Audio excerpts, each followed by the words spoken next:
Go and tell somebody Jesus. Mission Movement. போய் சொல்லுங்கள் இயேசுவை. அர்ப்பணி இயக்கம். யார் நமது காரியமாய் போவான்? அறுப்பு மிகுதி. என் இந்தியா என் தேவாதி தேவனுக்கே என்ற தாகத் தேடலுடன் தேடி அலைவோரின் எழுச்சிச் சங்கமமே போய் சொல்லுங்கள் அருட்பணி இயக்கமாகும். Go and tell somebody. அலுவலக முகவரி Go and tell somebody Missionary Movement, plot number 81, Bharati Nagar 5, KTC Nagar North, Tirunelveli, 627011. Cell 9994124213. அறிமுகம். பரந்த தேசம் நம் பாரத தேசம். 138.32 கோடி மக்கள் நிறைந்த தேசம். உலக ஜனத்தொகையில் 2வது இடம் வகிக்கும் தேசம். கிறிஸ்தவர்களின் சதவிகிதமோ 2.5 மட்டுமே. யெகோவா தேவனுக்கு 1000 நாமங்கள் என்று பாடல் பாடும் இந்நாளில் அதில் ஒரு நாமத்தை கூட தன் வாழ்நாளில் ஒரு முறை கூட கேட்கும் பாக்கியத்தை இழந்து தவிக்கும் எத்தனையோ கோடி பேர் நம் இந்தியாவில் உண்டே. யார் இவர்களுக்கு இயேசு என்னும் இனிய நாமத்தை கூறுவது? இந்தியாவில் உள்ள 30 மாநிலங்களில் 15 மாநிலங்களில் கிறிஸ்தவர்கள் 0.5% கூட இல்லை. உலக ஜனத்தொகையில் 5வது அதிக ஜனத்தொகை உள்ள நாடு எது என்று கேட்டால் அது ஒரு நாடல்ல, நமது தேசத்தில் உள்ள ஒரு மாநிலம். அந்த மாநிலம் உத்தரப்பிரதேசம் ஆகும். சுமார் 20 கோடி மக்கள் உள்ள மாநிலம். உத்தரப்பிரதேசத்தில் கிறிஸ்தவர்களின் சதவிகிதம் 0.14 மட்டுமே. அங்கு உத்தர்காசியில் மட்டும் 70,000 பிற கோயில்கள் இருக்கின்றன. காசி பட்டணத்தில் மட்டும் 7,000 கோவில்கள் இருக்கின்றன. இவர்கள் எல்லோரும் மரித்துப் போனால் எங்கே போவார்கள்? இவர்களுக்கும் இயேசுவின் மீட்பின் மாட்சியை கூறி அறிவிக்கவே Go and tell somebody ஊழியங்கள். உலகமெங்கும் போய் சர்வ சிருஷ்டிக்கும் சுவிசேஷத்தை கூறி அறிவியுங்கள் என்று கூறிய இயேசு கிறிஸ்துவின் கடைசி கட்டளைக்கு கீழ்ப்படிதலே Go and tell somebody ஊழியங்கள். இயேசு என்னும் பெயரை ஒரு முறை கூட கேள்விப்படாத மக்களுக்கு சுவிசேஷம் கூறவே Go and tell somebody ஊழியங்கள் வளர்ந்து வருகிறது. குஜராத், மகாராஷ்டிரா ஆகிய 2 மாநிலங்களிலும் நகரங்களில் பேசப்படும் பொது மொழிகளான குஜராத்தி, மராத்தி ஆகிய மொழிகளிலும், மேலும் அங்குள்ள கிராமங்களிலும் மலைகளிலும் காடுகளிலும் வாழ்கின்ற பழங்குடியினர், மலைவாழ் மக்கள், ஆதிவாசிகள் ஆகிய குக்னா, வசாவா, மவுச்சி, ஹல்பதி, தோடியா ஆகிய இந்த 7 மொழிகளிலும் தேவ வசனத்தை கூறி அறிவித்து தங்கள் வாழ்நாட்களில் ஒரு முறை கூட இயேசுவை பற்றி கேள்விப்படாத அந்த மக்களுக்கு இயேசு கிறிஸ்துவையும் அவரது அன்பையும் அவரது தியாகத்தையும் அவர் ஒருவரே ஜீவனுள்ள என்றென்றைக்கும் ஜீவிக்கிற ஆண்டவர் என்றும் விவரமாக அறிவித்து இந்த மக்களை அவர்களுடைய பாவ பழக்கங்களிலிருந்தும், குடிப்பழக்கத்திலிருந்தும், சாத்தானுடைய கட்டுக்களிலிருந்தும், மந்திர சக்திகளிடமிருந்தும் விடுபடச் செய்து ஜீவனுள்ள தேவனுடைய மந்தையில் சேர்க்கிறதான மிகப்பெரிய ஆத்தும ஆதாய பணியை Go and tell somebody இயக்கம் செய்து வருகிறது. இவ்வாறு இயேசுவை மீண்டும் மீண்டும் அறிவித்து அதை கேட்கிற அந்த மக்களும் கொஞ்சம் கொஞ்சமாக இயேசு கிறிஸ்துவின் அன்பை உணர்ந்து அவருடைய பிள்ளைகளாக மாற ஆரம்பிக்கின்றனர். இவர்கள் மத்தியில் ஆண்டவருடைய அநேக அற்புதங்களும், வியாதிகள் குணமாகுதல், குடிப்பழக்கம் மற்றும் பாவ பழக்கங்களிலிருந்து விடுதலை, மந்திர கட்டுக்களிலிருந்து விடுதலை, மனதில் அமைதி ஆகிய அதிசயங்களும் தொடர்ந்து நடைபெற்று வருகின்றன. இதை காண்கிற மற்ற மக்களும் இயேசுவின் அன்பை உணர்ந்து அவருடைய பிள்ளைகளாகி வருகின்றார்கள். இவ்வாறு புதிதாக மனம் திரும்புகிற மக்கள் கூடி ஆராதனை செய்யும்படி ஆலயங்களை உருவாக்கித் தருகிறோம். நற்செய்தி அறிவிக்கும் பணி கர்த்தரின் பிரதான கட்டளையை சிறமேற்கொண்டு இதுவரை இந்திய தேசத்தின் தேவை மிக்க வட இந்திய மாநிலங்களில் பணி நடைபெற்று வருகிறது. குஜராத்தில் 7 மக்களினத்தவர் மத்தியிலும், பீகார், ஒரிசாவில் 7 மக்களினத்தவர் மத்தியிலும் Go and tell somebody அருட்பணி இயக்கம் ஊழியங்களை செய்து வருகிறது. திருச்சபை நிறுவும் பணி. ரட்சிப்பின் செய்தியால் ஆட்கொள்ளப்பட்டு மீட்கப்பட்ட மக்கள் திருச்சபையாகிய மந்தையில் சேர்க்கப்பட்டு ஒன்று கூடி ஆராதிக்க, வேதத்தை கற்றுக்கொள்ள, ஆவிக்குரிய போதனைகளைப் பெற ஆலயங்கள் கட்டி எழுப்பப்பட வேண்டும். ஆலயம் இல்லாத இடங்களில் சபையாக வீடுகளில் கூடியும் மரத்தினடியில் கூடியும் தேவனை ஆராதித்து வருகின்றனர். ஆலயங்கள் இல்லாத இடங்களில் ஆலயங்கள் எழுப்பப்பட ஜெபிப்போம், உதவி செய்வோம். கிறிஸ்துவுக்குள் எனக்கு மிகவும் பிரியமானவர்களே, கர்த்தராகிய இயேசு கிறிஸ்துவின் இனிதான நாமத்தினாலே go and tell somebody Jesus என்ற மிஷனரி ஸ்தாபனத்தின் சார்பாக இந்த நிகழ்ச்சியை, ஆண்டவருடைய வார்த்தையை கேட்க ஆவலோடு காத்திருக்கும் உங்களை வாழ்த்துகிறோம். இந்த நிகழ்ச்சிக்கு வரவேற்பதிலே மகிழ்ச்சி அடைகிறோம். ஆண்டவருடைய வார்த்தை அது விலையேறப்பெற்றது, அழியாதது, மாறாதது, சத்தியமானது. வானமும் பூமியும் ஒளிந்து போம், என்னுடைய வார்த்தைகளோ ஒளிந்து போவதில்லை.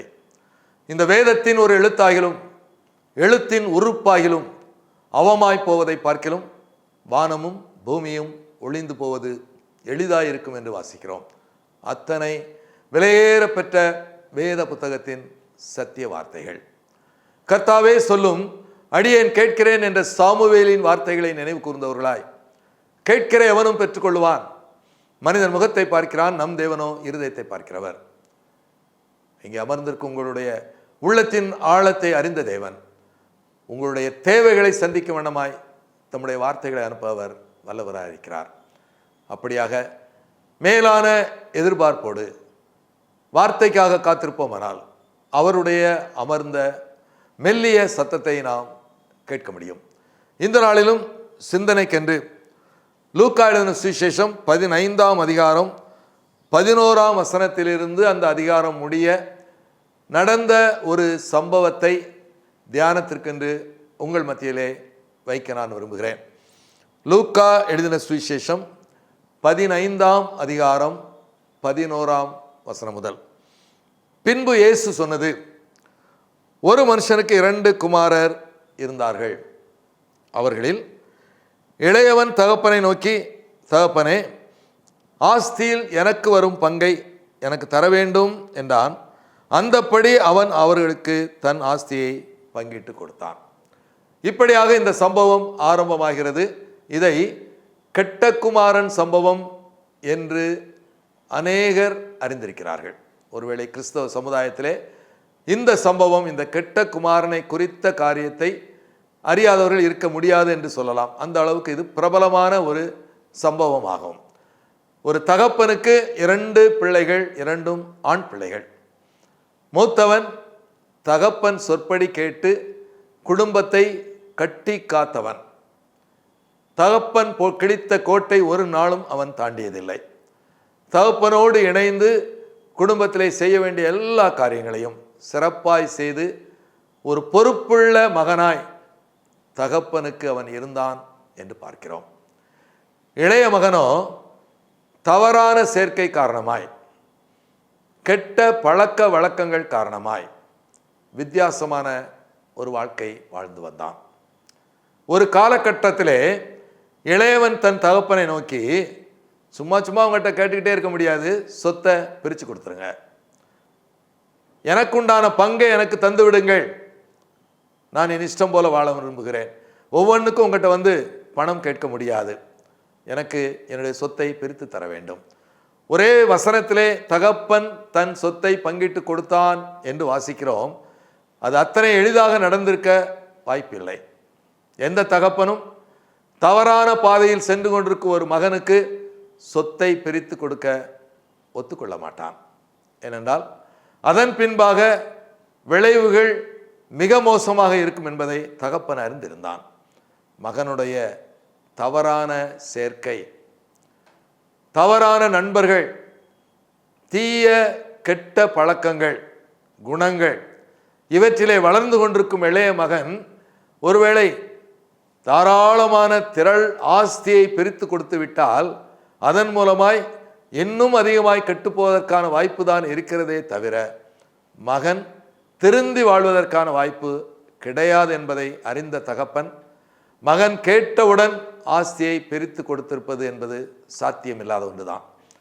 ஆனால் வேறு வழியின்றி மகனுடைய நச்சரிப்பு தாங்க முடியாமல் மகன் தன்னை தொடர்ந்து தொந்தரவு பண்ணி கொண்டே இருந்த காரணத்தினால் வேறு வழியின்றி தகப்பன் சொத்தை பங்கிட்டு கொடுத்தான் என்று பார்க்கிறோம். இப்பொழுது இளையவன் எல்லாவற்றையும் சேர்த்து கொண்டு, ஒருவேளை அப்பா கொடுத்த சொத்தை வித்து காசாக்கியிருக்கலாம், பல காரியங்களை செய்திருக்கலாம், தூர தேசத்திற்கு பிரயாணமாய் போனான். மீண்டுமாக தகப்பனை பார்க்கவோ தன் சொந்த கிராமத்திற்கு திரும்பவோ விரும்பாத சூழ்நிலையிலே வெகு தூரம் சென்று விட்டான். திரள் ஆஸ்தியோடு, தாராளமான பண பலத்தோடு. ஒருவேளை இப்பொழுது அவனுக்கு கணக்கற்ற நண்பர்கள் அவனோடு இருந்திருப்பார்கள். காரணம், அவனுடைய இருந்த பணம். அவனால் எதையும் வாங்க முடியும், எதையும் செய்ய முடியும். இஷ்டம் போல ஒரு ஆடம்பரமான வாழ்க்கை. காலங்கள் சென்றது. வருமானமின்றி இருப்பதை செலவிட்டால் அது எத்தனை நீண்ட காலமானாலும் ஒரு நாள் அது முடிவுக்கு வரும். காலமெல்லாம் அது அப்படியே இருப்பதற்கான வாய்ப்பு இல்லை. எனவே கொஞ்சம் கொஞ்சமாக திரளான ஆஸ்தியையும் அவன் செலவிட்டு விட்டதாக வாசிக்கிறோம். தன்னிடமுள்ள பணம் எல்லாம் கரைந்த பின்பாக அந்த நாட்களிலே பஞ்சம் ஏற்பட்டது. இந்த சூழ்நிலையிலே ஒருவேளை அவனுடைய நண்பர்கள் அனைவரும் அவனை விட்டு ஓடி போயிருப்பார்கள். இப்பொழுது அவன் தனி மனிதனாய் விடப்பட்டான். இந்த சூழ்நிலையில் ஒரு குடியானவனோடு அவன் ஒட்டி கொண்டான் என்று வேதம் சொல்லுகிறது. ஒரு குடியானவனோடு அவன் ஒட்டி கொண்டான். இப்பொழுது பஞ்சம் வேறு, கையிலே பணமில்லை. அப்படிப்பட்ட சூழ்நிலையிலே ஒரு குடியானவனோடு ஒட்டி கொண்டான் என்ற வார்த்தை பயன்படுத்தப்படுகிறது. எப்படியாவது வயிற்று பிழைப்புக்காக ஒரு குடியானவனை அண்டி கொண்டான், ஒட்டி கொண்டான். அந்த குடியானவன் தன் வயலிலே பன்றிகளை மேய்க்கும் வேலையை இந்த மகனுக்கு கொடுத்து அவனை அனுப்பினான். பன்றிகளை மேய்க்கும் வேலையை இந்த இளைய குமாரன் ஏற்றுக்கொண்டான்.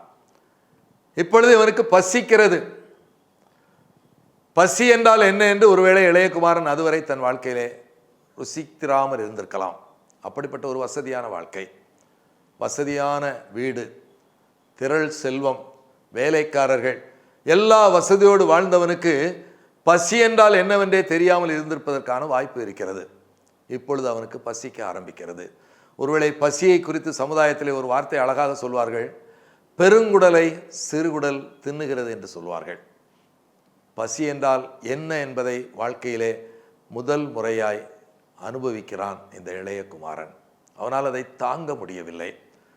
இப்படியா பசியின் கொடுமை இத்தனை அதிகமாக இருக்குமா? தாங்க முடியாத பசி. இந்த சூழ்நிலையில்தான் பன்றிகள் தின்னும் தவிடு அவனுக்கு ஒரு சிறந்த உணவாய் கண்களுக்கு தெரிகிறது. பன்றிகள் தின்னும்படியாய் வைக்கப்பட்ட தவிடு தனக்கு ஒரு சிறந்த உணவாய் இருக்கும் என்று அந்த தவிட்டுக்காக அவன் ஏங்கினான் என்று பார்க்கிறோம். ஆனாலும் அதையும் ஒருவனும் அவனுக்கு கொடுக்கவில்லை என்று வேதம் கூறுகிறது. அதை இன்னும் சற்று விளக்கமாய் பார்ப்போமானால், ஒருவேளை ஒரு உருண்டை பன்றிகள் தின்னும் தவிடை எடுப்பதற்கு அவன் முயற்சி செய்யும் பொழுது அவன் தடுக்கப்பட்டான். பன்றிகளை மேய்க்கும் வேலைதான் உனக்கு கொடுக்கப்பட்டதை தவிர பன்றிகள் தின்னும் தவிடை தின்ன உனக்கு உரிமை இல்லை. ஒருவேளை இப்பொழுதுதான் புத்தி தெளிந்த பொழுது என்ற வார்த்தை பயன்படுத்தப்படுகிறது. இந்த சூழ்நிலையில்தான் இளைய குமாரனுக்கு புத்தி தெளிந்தது. அதுவரை அவனுக்கு புத்தி தெளியவில்லை. கலங்கி போயிருந்தான். கலங்கிய புத்தியிலே வாழ்ந்து கொண்டிருந்தான். தன் இஷ்டம் போல வாழ்ந்தான். புத்தி தெளிந்த பொழுது யோசிக்கிறான், என் தகப்பனாருடைய வேலைக்காரர்களுக்கு திருப்தியான சாப்பாடு இருக்கிறது. அப்பா கிட்ட வேலை பார்க்க நூற்றுக்கணக்கான வேலைக்காரங்க நல்லா சாப்பிட்றாங்க. இன்னும் சற்று ஆழமாக அதை நாம் சிந்திப்போமானால், அப்பா தான்ட்ட வேலை பார்க்குற வேலைக்காரங்களுக்கு குவார்ட்டர்ஸ் கட்டி கொடுத்துருக்காரு, தங்குவதற்கு வீடு, அவருடைய பிள்ளைகள் படிப்பதற்கு பள்ளிக்கு அழைத்து செல்வதற்கு வாகனம். இது எங்க அப்பாவுடைய வேலைக்காரர்களுக்கு கிடைத்த மிகப்பெரிய ஸ்லாக்கியம். தாராளமான உணவு, நல்ல வீடு வசதி, பிள்ளைகளுடைய படிப்பின் காரியங்கள் எல்லாற்றையும் என் தேவன், என் தகப்பன் அழகாக பொறுப்பேற்று நடத்தி கொண்டிருக்கிறார். அந்த தகப்பனுடைய மகன் பசியினால் சாகிறேனே என்று சொன்னான். என் வேலைக்காரர்களுக்கு திருப்தியான உணவு கிடைக்கிறது, அந்த தகப்பனுடைய மகன் பசியினால் சாகிறேன். வாழ்க்கையின் கடைசி கட்டத்துக்கு வந்து விட்டான் இளையகுமாரன். அதுக்கு கீழே போறதுக்கு இடம் கிடையாது, அவ்வளவுதான், முடிஞ்சிட்டு. ஆனால் அந்த கடைசி நொடிப்பொழுதை கெட்ட குமாரன் பயன்படுத்தினான். ஒரு தீர்மானம் செய்தான், நான் என் தகப்பனிடத்திற்கு போய், தகப்பனே, உமக்கு விரோதமாகவும் பரத்துக்கு விரோதமாகவும் பாவம் செய்தேன். இனிமேல் உம்முடைய குமாரன் என்று சொல்லப்படுவதற்கு நான் பாத்திரன் அல்ல. உம்முடைய வேலைக்காரரில் ஒருவனாக என்னை வைத்துக் கொள்ளும் என்று சொல்லி எழுந்து புறப்பட்டு தன் தகப்பனை நோக்கி நடக்க ஆரம்பித்தான். தன் சொந்த கிராமத்தை நோக்கி ஓட ஆரம்பித்திருப்பான். ஒரு சரியான சந்தர்ப்பத்தை பயன்படுத்திய கெட்ட குமாரன். அதற்கு மேலாக அவனுக்கு வாய்ப்பும் கிடையாது, சந்தர்ப்பமும் கிடையாது. இதுதான் லாஸ்ட் சான்ஸ், கடைசி சந்தர்ப்பம். அதை ஞானமாய் பயன்படுத்தினான். தன்னுடைய தவறை உணர்ந்தான். கண்ணீர் விட்டு கதறி அழுதான். சொல்லியிருப்பான், இப்போ நீங்கள் எத்தனை தடவை சொன்னீங்க, வேண்டாண்டா, வேண்டாம், போகாத, சொத்து பிரிச்சுட்டு போகாத, என்னோடு இரு. எத்தனையோ முறை நீங்கள் எனக்கு அறிவுரை சொன்னீர்கள், நான் கேட்கல. இப்பொழுது இதை நான் அனுபவிக்கிறேன். இப்பொழுதும் இன்னும் எனக்கு ஒரு வாய்ப்பு இருக்கிறது. It is not too late. இன்னும் கால தாமதம் ஆகிவிடவில்லை. இன்னும் கடைசி ஒரு வாய்ப்பு இருக்கு எனக்கு. அதை நான் பயன்படுத்தி விடுவேன். கிடைத்த கடைசி சந்தர்ப்பத்தை பயன்படுத்தி எடுத்த தீர்மானத்தை நிறைவேற்றுவதற்கு எழுந்து புறப்பட்டான். தீர்மானம் செய்தவன் உடனடியாக தீர்மானத்தை நிறைவேற்ற செயல்பட்டான் என்று பார்க்கிறோம். தன் மகன் ஆஸ்தியை பிரித்து கொண்டு வீட்டிலிருந்து சென்ற நாள் முதல் தகப்பன் தெருவையே நோக்கி பார்த்து கொண்டிருக்கிறான். ஒருவேளை வீட்டின் மாடியில் இருந்து, என் மகன் இன்று வந்து விடுவான், நாளை வந்து விடுவான், அடுத்த வாரம் வந்து விடுவான், அடுத்த மாதமாவது வந்து விடுவான், எப்படியும் என் மகன் வந்து விடுவான். பெற்ற மகனை மீண்டுமாக காண துடித்த தகப்பனார், அதற்காக அனுதினமும் காத்திருந்த ஒரு தகப்பனார். அவருடைய எதிர்பார்ப்பு வீண் போய்விடவில்லை. அவர் எதிர்பார்த்தபடியே இன்று மகன் திரும்பி வந்து கொண்டிருக்கிறான். ஒருவேளை தெருவிலே வந்து விட்டான். இப்பொழுது தகப்பனாருடைய கண்கள் தன் இளைய மகனை கண்டது. ஒருவேளை அருகில் நின்ற வேலைக்காரரை பார்த்து சொல்லியிருப்பான், எத்தனை நாளாக காத்திருந்தேன் ஐயா, என் பிள்ளைக்காக எவ்வளோ நாள் காத்திருந்தேன் உனக்கு தெரியும், என் பிள்ளை வந்துட்டான், என் எதிர்பார்ப்பு வீணாகவில்லை, என் மகன் வந்துட்டான். ஒருவேளை வேலைக்காரன் தெருவை பார்த்து, யாரோ ஒரு கோட்டிக்காரன், யாரோ ஒரு பைத்தியக்காரன், யாரோ ஒரு கிறுக்க வாரான், அவரை போய் நம்ம சின்ன முதலாளின்னு சொல்கிறீங்களே, நம்ம சின்ன முதலாளியுடைய நடை எப்படி இருக்கும், அவருடைய உடை எப்படி இருக்கும், அவருடைய அலங்காரம் எப்படி இருக்கும், அவர் எப்படி இருப்பார் ராஜகுமாரனாய், யாரோ ஒரு கிறுக்க வாரான், அவனை போய் நம்முடைய இளையகுமாரன் சொல்கிறீங்களே ஐயா. ஒருவேளை பன்றிகள் தின்னும் தவிடை தின்ன ஆசையாக இருந்த ஒரு மகன் என்னைக்கு குளிச்சிருப்பான், என்னைக்கு ஷேவ் பண்ணியிருப்பான், என்னைக்கு ட்ரெஸ்ஸை துவைச்சிருப்பான். அவனுடைய நிலைமை ரோட்டில் நாம் பார்க்கும் ஒரு பைத்தியக்காரன், கிறுக்கன், கோட்டிக்காரன் என்று அழைக்கப்படும் ஒரு நபருக்கு சமமாக இருந்தது என்பது மறுக்க முடியாத உண்மை. அவனுடைய வெளித்தோற்றம் அப்படித்தான் இருந்தது. ஆனால் தகப்பன் தன்னுடைய மகனை அடையாளம் கண்டுகொள்ள முடிந்தது. தெருவிலே ஓடி சென்று மகனை கட்டி முத்தமிட்டான் என்று பார்க்கிறோம். மகன் தீர்மானம் எடுத்த பொழுது என்ன தீர்மானம் எடுத்தானோ அதை அப்படியே நிறைவேற்றினான். ஒரு அப்பாட்ட வந்துட்டோம் என்று சொல்லி தீர்மானத்திலே மாறுதல் செய்யவில்லை. தீர்மானம் செய்யப்பட்ட காரியங்களிலே ஒரு சிலவற்றை குறைக்கவில்லை. என்ன தீர்மானம் செய்தானோ அதை அப்படியே நிறைவேற்றினான். அப்பா, என்னைய மகனா வைக்க வேண்டாம், உங்கள் வேலைக்காரங்களை ஒருதா வச்சுக்கிடுங்க, உங்களுடைய வேலைக்காரில் ஒருவனாக என்னை வைத்துக் கொள்ளும் என்று சொன்னான். தகப்பனோ, நீ அன்னைக்கு என் பிள்ளை தான், இன்றும் என் குமாரன் தான்.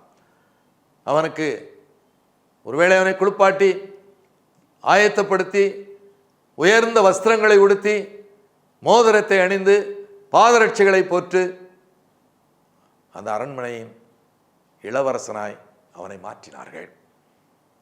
மனம் திரும்பிய கெட்ட குமாரன் ஏற்ற வேளையிலே தெளிந்த புத்தி வந்து மனம் திரும்பி செய்த தவறுக்காக கண்ணீர் விட்டு கதறி அழுது தன் தகப்பனிடம் மன்னிப்பு கேட்ட காரணத்தினால் மன்னிக்கப்பட்டு மீண்டும் அதே ஸ்தானத்துக்கு உயர்த்தப்பட்டான். இப்பொழுது மூத்த மகன் வயலிலிருந்து திரும்பி வந்தான் என்று வேதத்திலே வாசிக்கிறோம். ஒருவேளை சாதாரண மனிதனாய் ஒரு 4 முழ வேஷ்டி, ஒரு துண்டு, ஒருவேளை ஒரு மண்வெட்டியை தோளிலே போட்டு கொண்டு வந்திருக்கலாம். வரும்பொழுது வீட்டிலே வித்தியாசமான சூழ்நிலையை பார்க்கிறான். கீத வாத்தியங்கள், நடன கழிப்பு, ஒரே மகிழ்ச்சி, கொண்டாட்டம். அவனுக்கு ஒன்றும் புரியவில்லை. காலை வயலுக்கு செல்லும் பொழுது வீடு சாதாரணமாகத்தான் இருந்தது. இப்பொழுது திரும்பி வரும்பொழுது வீட்டிலே மிகப்பெரிய ஆர்ப்பாட்டம், ஆரவாரம், மகிழ்ச்சி. என்ன நடக்கு? ஒரு வேலைக்காரனை அழைத்து கேட்டான். வேலைக்காரன் சொன்ன, ஐயா நம்ம சின்ன முதலாளி வந்திருக்காரியா. அப்பொழுது மூத்தவன் சொன்னான், சின்ன முதலாளியா? அவன் செத்து எத்தனை மாதம் ஆயிட்டு? இல்லையா, வந்திருக்காரியா, உயிரோடு திரும்பி வந்து விட்டார். நம்ம முதலாளிக்கு அவ்வளவு சந்தோஷம் யா. எல்லோரும் சந்தோஷப்பட்டு மகிழ்ந்து களி கூறுகிறார்கள். வாங்க, நீங்களும் சந்தோஷப்பட வேண்டும். மூத்த மகன் வீட்டிற்குள் வர மறுத்தான் என்று பார்க்கிறோம். இப்பொழுது தகப்பனே வெளியே வந்து தன்னுடைய மூத்த மகனை சமாதானப்படுத்தினார். ஒருவேளை சென்றவன் தம்பி திரும்பி வரவில்லை, அவன் மரித்து போனான். புதிதாக ஒரு மகன் திரும்பி வந்திருக்கிறான். மனம் திரும்பிய ஒரு தம்பியை நீர் பார்க்கிறாய். பழைய தம்பி அல்ல இது. மனம் திரும்பி, மனம் வருந்தி, தன்னுடைய தவறுக்காக மன்னிப்பு கேட்டு வந்த உன் தம்பி, ஏற்றுக்கொள். அப்பொழுது மூத்த மகன் தகப்பனை பார்த்து அழகாக ஒரு கேள்வி கேட்டான். அப்பா, இத்தனை வருஷ காலமாய் வீட்டில் உங்களுடைய மகனாய் எல்லா காரியங்களையும் சிறிதும் குறைவின்றி அழகாய் செய்து நிறைவேற்றி கொண்டு வந்தேன். நீர் சொன்ன எந்த வார்த்தையும் நான் மீறினதில்லை, உடைய கோட்டை நான் தாண்டியதில்லை. ஒரு நாளாவது ஒரு ஆட்டுக்குட்டியை பிடித்து என் கரத்திலே கொடுத்து உன் நண்பர்களோடு சந்தோஷமாய் புசித்து இரு என்று சொன்னீர்களா? உடைய இளைய மகனோ எல்லாவற்றையும் பிரித்து எடுத்து துன்மார்க்கமாய் ஜீவனம் பண்ணி வேசிகளோடு தன் காலத்தை கழித்து திரும்பி வந்தவனுக்கு கொளுத்த கண்டை அடிப்பித்தீரே, இது நியாயமா? மூத்தவன் கேட்ட கேள்வி சிந்திக்க வைக்கிறது. பிரியமானவர்களே, காலமெல்லாம் தன் தகப்பனுக்கு உண்மையாய் வாழ்ந்தவன், எந்த தவறும் செய்யாதவன், தகப்பனுடைய அருமையான மகன், கீழ்ப்படிதல் உள்ள மகன், தகப்பனுடைய சொத்தை பாதுகாத்து பராமரித்த மகன், சொத்தை இன்னும் அதிகரித்து வருமானத்தை ஈட்டிய மகன். இளைய மகனோ தன் இஷ்டம் போல ஜீவித்தவன், எல்லாவற்றையும் அழித்தவன். இப்பொழுது தகப்பனார் சொன்னார், ஒருவேளை ஆஸ்தியை கொண்டு போய் அழித்து விட்டான் என்று சொல்கிறாயே, என்ன அப்படி அழிந்து போயிற்று? யோசித்து பார்ப்போமானால், தகப்பன் ஆஸ்தியை பங்கிட்டு கொடுக்கும் பொழுது 4 பங்காக வைத்திருப்பான். 2 பங்கு மூத்த மகனுக்கு, வழக்கமாய் கொடுக்க வேண்டிய 1 பங்கு போக சிரேஷ்ட புத்திர பாகம் மூத்த மகனுக்கு எப்பொழுதுமே 2 பங்கு. அதன்படி 4 பங்கு வைக்கப்பட்ட ஆஸ்தி பாதி மூத்த மகனுக்கு கொடுக்கப்பட்டது. மீதி உள்ள 2 பங்கிலே 1 பங்கை தகப்பனார் தனக்காக வைத்துக் கொண்டார், தன் காலத்திற்காக. மீதி 1 பங்கு, அதாவது 4ல் 1 இளைய மகனுக்கு கொடுக்கப்பட்டது. அதை கொண்டுதான் அவன் தூர தேசத்துக்கு புறப்பட்டு போனான். தன் இஷ்டம் போல வாழ்ந்தான், அவ்வளவத்தையும் அழித்தான். இப்பொழுது தகப்பன் மூத்த மகனை பார்த்து கேட்டார். அவன் கொண்டு போனது 4ல் 1, இல்லத்திலே நம்மோடு இருந்தது 4ல் 3. அவன் சென்று திரும்பிய ஒரு சில மாதங்களுக்குள்ளாக அந்த 4ல் 3 சொத்தை நீ 1.5 மடங்காக உயர்த்தி விட்டாய். இன்று நம்மிடம் இருப்பது அன்று நான் பங்கு வைத்த சொத்தை காட்டிலும் மிக அதிகம். எனவே உன் தம்பி கொண்டு போய் அழித்ததிலே வீடு ஒன்றும் நஷ்டப்பட்டு போகவில்லை, நம்முடைய ஆஸ்தி ஒன்றும் குறைந்து போகவில்லை, இன்னும் அதிகரித்ததே தவிர குறையவில்லை என்பதை மறந்து போக வேண்டாம். எனவே அதை குறித்து யோசிக்காதே. உன் தம்பி உன்னை கொண்டு அழிக்கலை, அழிஞ்சது அழிந்ததாகவே இருக்கட்டும், ஆனால் வீட்டில் எதுவும் நஷ்டப்பட்டு போகவில்லை. எனவே உன் தம்பியை மன்னித்து ஏற்றுக்கொள்கின்றார். மூத்தவன் மன்னிக்க மறுத்தான் என்று வாசிக்கிறோம்.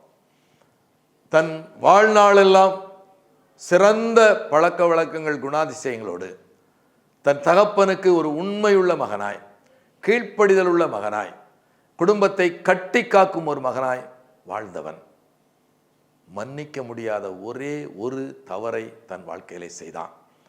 வேறு எந்த தவறையும் செய்யாத ஒரு மூத்த மகன். இளைய மகனோ தன் இஷ்டம் போல வாழ்ந்தான், துன்மார்க்கமாய் ஜீவனம் பண்ணினான், ஆஸ்தியை பிரித்து வேசிகளிடம் தன் சொத்தை அளித்தான். ஆனால் ஒரே ஒரு காரியத்தை செய்தான். தன்னுடைய தவறுகளுக்காக மனம் வருந்தி கண்ணீர் விட்டு கதறி அழுதான். செய்த தவறுகளை அறிக்கையிட்டு மன்னிப்பை பெற்றுக்கொண்டான். கிடைத்த கடைசி சந்தர்ப்பத்தை பயன்படுத்தி திருந்திவிட்டான். மனம் மாறிவிட்டான். தன் தகப்பனை தேடி வந்துவிட்டான். எவ்வளவோ தூரம் போய்விட்டான். தன் தகப்பனை விட்டுவிட்டு எங்கோ போய்விட்டான். ஆனால் இன்று புத்தி தெளிந்த பொழுது மனம் வருந்தி தன்னுடைய தவறுகளை எல்லாம் அறிக்கையிட்டு ஒரு தீர்மானம் செய்தான். நான் என் தகப்பனிடம் போய்விடுவேன், மன்னிப்பு கேட்பேன். குமாரனாய் அல்ல, வேலைக்காரன் ஒருவனாய் என்னை வைத்துக் கொள்ளும் என்பேன்.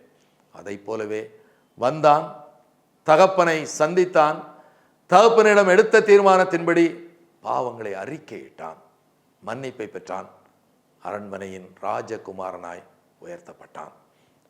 ஒருவேளை இதை பார்க்கும் பொழுது வாழ்க்கை பாதையிலே நாம் மூத்தவனை போல் வாழ வேண்டுமா, இளைய குமாரனை போல் வாழ வேண்டுமா என்ற கேள்வி எழுப்பினால் என்ன பதில் சொல்ல போகிறோம்? வேதத்திலே இப்படி 2 பாத்திரங்களை குறித்து எங்கெல்லாம் வருகிறதோ அங்கெல்லாம் அந்த 2 பாத்திரத்தில் நான் எதை போல் வாழ வேண்டும் என்று அல்ல, இருவரிலும் காணப்படும் நல்ல குணங்கள் எனக்கு வேண்டும். இருவரிலே காணப்பட வேண்டிய விட்டுவிட வேண்டிய காரியங்களை நான் விட்டுவிட வேண்டும். அதன்படி வாழ்நாளெல்லாம் மூத்தவனைப் போல் நல்லவனாகவே வாழ்வேன். குடும்பத்திற்கு பெருமை சேர்க்கும் மகனாய், பெற்றோருக்கு அன்புள்ள மகனாய், பெற்றோருக்கு கீழ்ப்படிதல் உள்ள மகனாய், குடும்பத்தை கட்டி எழுப்பும் மகனாய், குடும்பத்தின் பாரத்தை தகப்பன தாயோடு சேர்ந்து சுமக்கும் பிள்ளையாய் என்னுடைய பங்கை நான் சிறப்பாய் கொடுப்பேன். மன்னிக்க வேண்டிய தருணங்கள் வரும் பொழுது, சந்தர்ப்பத்தை நான் சந்திக்கும் பொழுது மன்னித்து விடுவேன். ஒருவேளை விட்டு கொடுப்பேன், தாழ்ந்து போவேன். அதை செய்ய நான் தவற மாட்டேன். மூத்த குமாரன் அந்த மிகப்பெரிய தவறை செய்தான். வாழ்க்கையில் அவன் செய்த ஒரே ஒரு தவறு, தன் தம்பியை மன்னிக்க மறந்தது, மன்னிக்க மறுத்தது. ஒருவேளை தகப்பனார் எவ்வளவோ சமாதானப்படுத்தியும் அவன் அதை ஏற்றுக்கொள்ளவில்லை. ஒருவேளை சம்பவம் நிறைவு பெறும் பொழுது அதனுடைய முடிவை வேதம் சொல்லவில்லை. ஆனால் முடிவு எப்படியாக இருந்திருக்க வேண்டும்? இளைய குமாரன் அரண்மனையின் இளவரசனாய் முடிசூட்டப்பட்டான். மூத்தவனோ வீட்டிற்குள்ளே செல்ல மனமில்லாமல் வெளியே நின்றான் என்று பார்க்கிறோம். இளைய குமாரனிலே காணப்பட்ட எந்த கெட்ட பழக்கமும் எனக்கு தேவையில்லை. அவனுடைய தவறான நண்பர்களோ, தவறான சேர்க்கையோ, தவறான வாழ்க்கையோ எதுவும் எனக்கு தேவையில்லை. அவனிடம் காணப்பட்ட ஒரே ஒரு, தான் செய்த தவறை எண்ணி புத்தி தெளிந்து மனம் திரும்பிய ஒரு அனுபவம். தவறுகளுக்காக கண்ணீர் விட்டு கதறி அழுது மன்னிப்பு கேட்ட ஒரு அனுபவம். அது ஒவ்வொருவருடைய வாழ்க்கையிலும் வேண்டும். அறிக்கை செய்யப்படாத பாவங்கள் மன்னிக்கப்படுவதில்லை. ஆண்டவரிடம் நம்முடைய தவறுகளை வாய்விட்டு அறிக்கை செய்ய அழைக்கப்படுகிறோம். இல்லத்திலே பெற்றோருடைய வார்த்தைகளை கீழ்ப்படியாமல் ஒரு சந்தர்ப்பத்திலே போயிருந்தாலும் நம் செய்த தவறுகளை எண்ணி வருந்தி மன்னிப்பு கேட்கும் நல்ல அனுபவம் வேண்டும். குறிப்பாய் கண்ணீர் விட்டு கதறி அழுது மன்னிப்பு கேட்கும் அனுபவம்.